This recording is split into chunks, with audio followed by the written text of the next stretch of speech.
actualidad, espectáculos, negocios, deportes, todo en TV Radio Miami, la nueva televisión. Agustín Rangugni, un periodista sin libreto.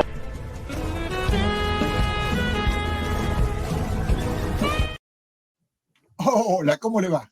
Qué gusto de saludarlos. Aquí estamos, como de costumbre, haciendo Portal Miami, programa que emitimos por TV Radio Miami, en asociación estratégica con Radio Miami Internacional y todas las emisoras que generosamente toman esta transmisión. Como lo hago habitualmente, saludo a Radio Francia Internacional, a La Voz de América, Radio Mercosur, Radio Naciones Unidas, Radio Vaticana, un cordial saludo al Papa Francisco, a Enrique Llama de Madariaga, que nos toma desde Punta del Este en Uruguay, Sergio Miranda, que nos toma desde la provincia de Buenos Aires en la República Argentina, y todo nuestro canal que recién inaugurado, llevamos 20 días, TV España, que sale desde Madrid para toda Europa. A todos ellos, muchísimas gracias. Nos vamos a ir a algún lugar de Miami. Vamos a encontrarnos con un dirigente venezolano. Es un joven muy, pero muy destacado en cuanto a todo lo que tiene que ver con Venezuela. Y evidentemente creo que es muy importante hablar con él por la situación que vive Venezuela y cómo se ve el futuro. Me estoy refiriendo a Kennedy Bolívar, que es vicepresidente del Club Republicano Venezolano de Miami-Dade. Tengo mucho gusto de saludarte, Kennedy, ¿cómo estás? Bienvenido, un gusto de recibirte. Hola Agustín, ¿cómo te va? Un placer, qué bueno estar nuevamente contigo. Un gusto de saludarte, realmente. ¿Cómo andan todas las cosas? Bueno, aquí vamos, luchando con el frío en Miami, pero ya poco a poco uno ya los años lo van de alguna manera adaptando pues a las condiciones de climática de acá. ¿Cómo estás viviendo este momento de recambio de autoridades en los Estados Unidos? Asumió Donald Trump y bueno, ya ha hecho saber que hay cambios muy, pero muy profundos. Primera impresión, ¿qué sensación te dio todo eso?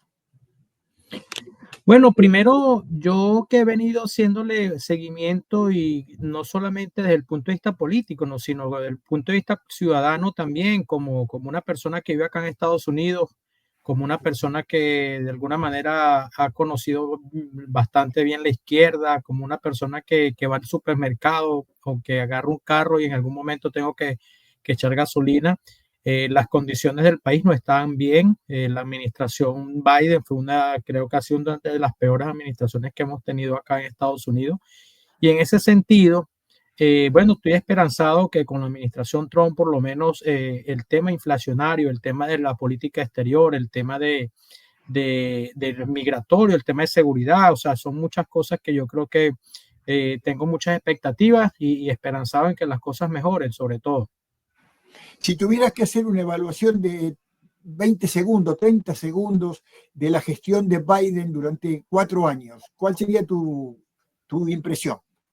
Bueno, como venezolano creo que ha sido la peor gestión desde el punto de vista económico. Los niveles inflacionarios acá en Estados Unidos subieron en unos porcentajes altísimos. El tema de la calidad de vida desmejoró bastante.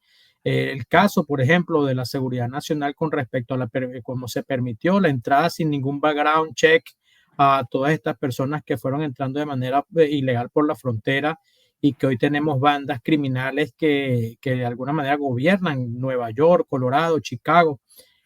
Creo que fue desde todo punto de vista, fue quienes entregó los principales delincuentes que eran narcotraficantes, en el caso de los narcosobrinos de Maduro, sumándole esto que es el principal lavador de dinero, el principal jerarca, que era el que se entendía con muchos países del mundo y muchas empresas de las cuales se lavó el dinero venezolano y se legitimó capitales, que es el caso de Alex Saab, fue de alguna manera también entregado a lo que es el narcorrégimen de Nicolás Maduro.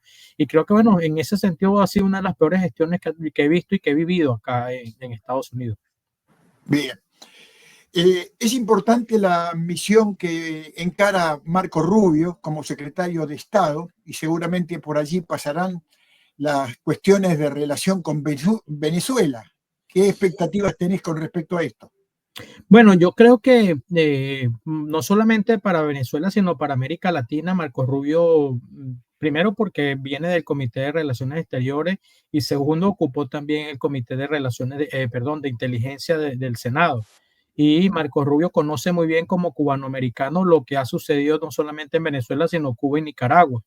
Esto, y sobre todo, Marco Rubio tiene mucha información desde el Senado. Recuerdo en miles de circunstancias que uno pudo compartir y que se pudo reunir con Marco Rubio.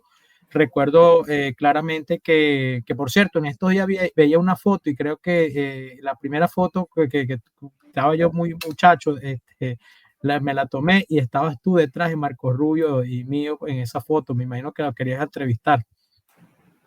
Entonces, Ajá. una casualidad. Sí, estaba joven todavía yo. Tú todavía sigues joven. Entonces, bueno, creo que las expectativas son muy grandes porque Marco Rubio, como te decía, conoce muy bien el tema venezolano, el tema cubano y el tema Nicaragua. Es una persona que no solamente desde el punto de vista de la inteligencia, sino también desde el punto de vista de política exterior, sabe lo que está sucediendo en estos países y como secretario de Estado creo que se abre una nueva etapa que de alguna manera va a marcar historia en ese sentido. Por ahí he escuchado, he visto, no he visto las noticias claramente de cómo se ha ido definiendo el tema de la política hacia Cuba, pero ya creo que hay algunas decisiones importantes sobre lo que es la política exterior que va a comenzar que ya comenzó prácticamente, porque hemos visto que ya el presidente Trump y parte del gabinete que hoy está designado sigue trabajando, pues ya se han emitido algunas órdenes ejecutivas. Bien. ¿Tú imaginas un diálogo entre Marco Rubio y el presidente actual de Venezuela? No, Me para refiero nada. a Nicolás Maduro. La política cambió radicalmente desde que comienza una nueva política era Trump. Esto se podía pensar de alguna manera. Recordemos que en la administración Biden mandó inclusive una comisión secreta que después se entera al mundo entero que había sido secreta y después que claramente fue descubierta, que fue a establecer diálogos entre el gobierno americano y la narcodictadura. Yo no veo eso de alguna manera, si se quiere, desde el lado del punto de vista republicano. Allí tenemos senadores que claramente vienen con una política fuerte, una política de ver de alguna manera cómo salen de la dictadura. Y yo creo que es impensable que esta administración vaya a sentarse con Maduro. Y de paso, ayer vimos cómo claramente Marco Rubio se reunió y llamó presidente legítimo a el señor Edmundo González. Entonces, se quiere decirte que por dónde van las vías, cuáles son las políticas que vienen ahora en adelante. Entonces quiere decir que no podemos imaginar que este presunto encuentro de Marco Rubio con la colectividad venezolana no sería como aquella que tuvo Donald Trump cuando vino acá a Miami pretendiendo de alguna manera apoyar a Guaidó. Sí, yo no creo que vayan por esas vías. Inclusive yo lo que pude enterarme allá en Washington, yo acabo de llegar de la capital y las pocas reuniones que pude sostener en 2 o 3, bueno, la política exterior hacia Venezuela cambia radicalmente. No veo un diálogo entre la narcodictadura y la administración Trump. No veo a Marcos Rubio, por supuesto, se abre ahorita una etapa, tengo entendido, de una mesa de trabajo con respecto a Venezuela, Cuba y Nicaragua.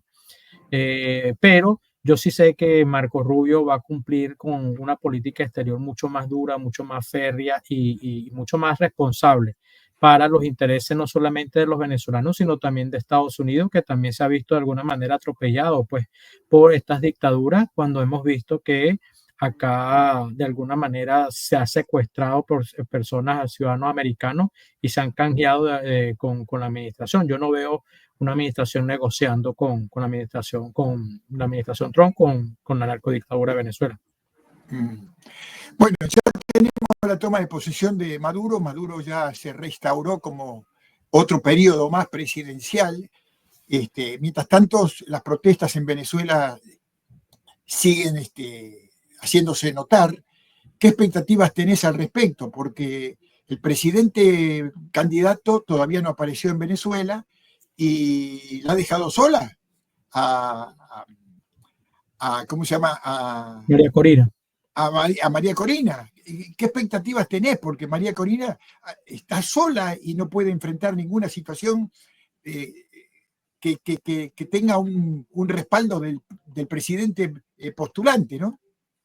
Sí, bueno, las condiciones debemos saberlas que son bien complejas y nada fácil, creo yo. Pero si tú me preguntas cómo veo el papel que ha desempeñado el Mundo González en los Ajá. últimos días, a mí me parece bastante deprimente desde algún punto de vista. ¿Por qué?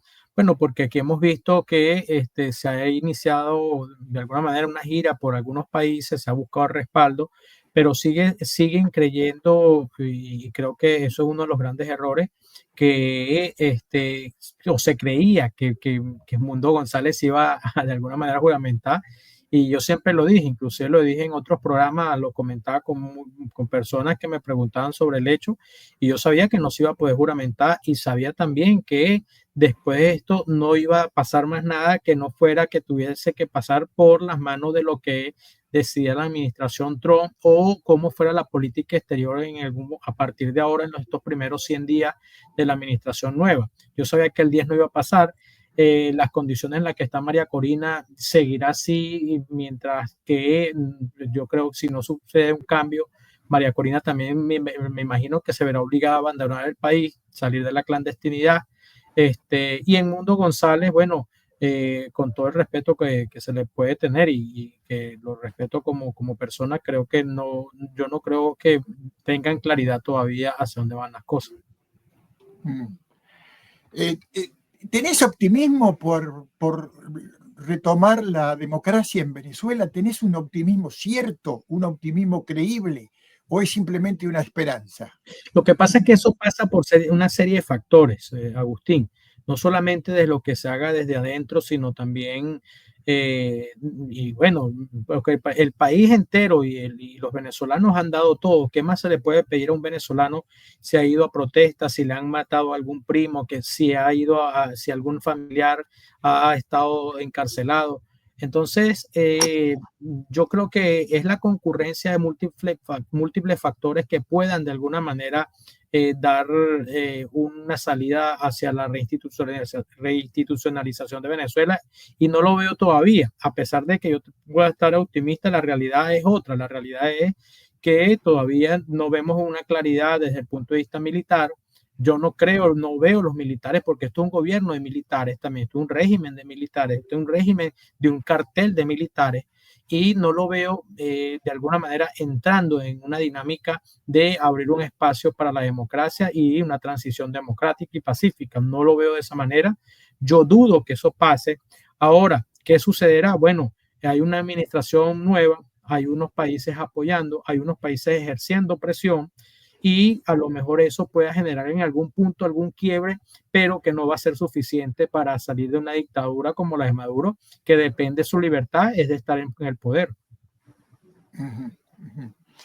¿Tú confías que el poder político de Donald Trump pueda encontrar una respuesta concreta a los venezolanos que están esperando volver a la democracia, volver a un gobierno democrático y poder vivir en paz y sacar adelante el país?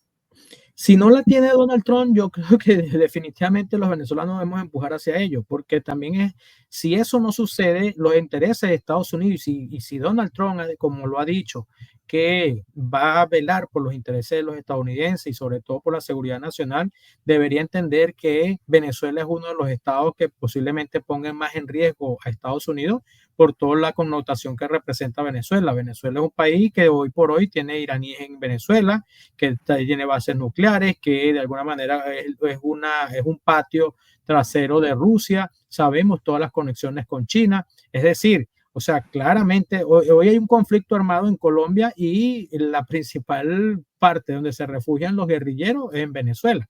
Entonces, con esto... Bueno, sabemos que Gustavo Petro acaba de pedir a Maduro que libere a todos los presos políticos que tiene en Venezuela. Bueno, es que la retórica está cambiando. Entonces se le cambió Brasil, en el discurso, se le ha ido cambiando Petro, sabe la situación ahora, porque para Petro no es una situación agradable la situación del Catatumbo. Entonces, Venezuela representa un problema real y creo que lo hemos dicho, y creo que tú también en algunas oportunidades lo has dicho, Venezuela representa un problema serio para la región, y si Venezuela de alguna manera no se encausa y no se le abre un camino de institucionalidad y de democracia que permita de alguna manera perseguir, encarcelar a todas estas bandas criminales, vamos a seguir teniendo un continente alborotado y siempre con una chequera que ya no funciona como antes, pero que sigue funcionando, como es el tema de Venezuela con el petróleo y cómo chantajea y cómo paga. Ahí hemos escuchado, hoy hay un delito gravísimo desde el punto de vista del derecho internacional, y no sé si lo viste, que es el tema de lo que sucedió con Chile y Diosdado Cabello con el teniente Ojeda. O sea, Sí, señor. fue quien pagó para que mataran al teniente Ojeda en otro estado que es soberano, en un estado que tiene jurisdicción y competencia internacional, que además se viola una soberanía de un estado como el chileno, y que el fiscal general vaya diciendo de lo que está sucediendo con respecto al tema. Entonces, es decir, Venezuela no es ningún país con una dictadura cualquiera, es un país con una dictadura sumamente peligrosa, muy graves los hechos que ocurren, y no sabemos qué pueda suceder el día de mañana. Venezuela, además, con todos los recursos naturales que tiene, es peligrosísimo para un continente como el americano, y sobre todo para Estados Unidos, si quiere mantener la paz y sobre todo la convivencia dentro del país. Kennedy, tú eres conocedor de la realidad venezolana. ¿Quién imaginás que puede ser el actor intelectual del asesinato del ex teniente venezolano Ronald Ojeda, creo que se llamaba, ¿no? Sí. Ronald Ojeda Moreno. Sí. Que lo mataron. Mira, conociendo la dictadura, conociéndolo cómo son de criminales, cómo funcionan, cómo manejan el aparato del Estado y sobre todo cómo funcionan los organismos de inteligencia, yo no tengo la menor duda de que esté metido allí, y no tengo por qué dudar además de una fiscalía que yo sí creo que son instituciones serias como la Fiscalía chilena. Y cuando hacen ese señalamiento desde un punto de vista de una fiscalía, que es un órgano bastante serio y responsable de lo que tiene que decir, porque recordemos que es el garante de lo que es la acción penal para el Estado, no tengo la menor duda que ya tienen las pruebas en la mano y que efectivamente lo que está sucediendo dentro de la investigación es lo que está saliendo a la luz pública, que es que el gobierno venezolano estaba metido. Yo no sé si directamente Diosdado, pero ya lo dijo la fiscalía y no tengo por qué dudar de eso. Y sobre todo porque conociendo el modus operandi de lo que es el tema del régimen criminal que representa Maduro y Diosdado. Bien. ¿Cuál es tu visión hoy día de la gestión del Mundo González?